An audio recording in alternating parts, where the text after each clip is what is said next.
কারণ বাংলার বাঘ মার্কা হয়েছে টাক, 6টা হয়েছে চাক্কা, সবাই দিবা ধাক্কা, বৃত্তে বরাম হাওয়া, সুবিধা হইব যাওয়া।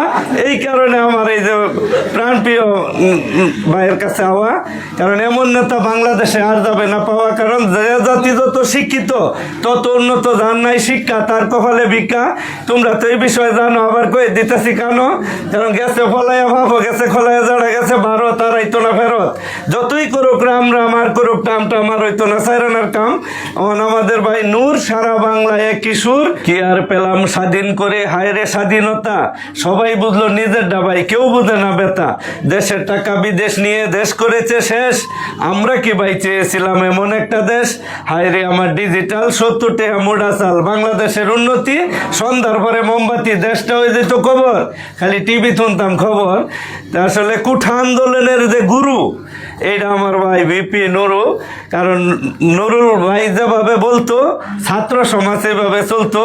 অনেক কইছে হামলা, অনেক কইছে মামলা, আমরা কি ভাই সন্ত্রাসীগর বাপ দাদার কামলা? হ্যাঁ, পুলিশ আর সেনাবাহিনী শুরু করছে নতুন কাহিনী। যারা বাইরা তা করে দেশাইরা, ডক্টর ইউনূস স্যার আমাদের অন্তর্বর্তীকালীন সরকার, এদেরকে আইনের আওতায় আনা দরকার। এদের দইরা জেল দিলে বইরা কারো যাবজ্জীবন, কারো হইলে ফাঁসি। আমরা নুরুল ভাইকে খুব ভালোবাসি।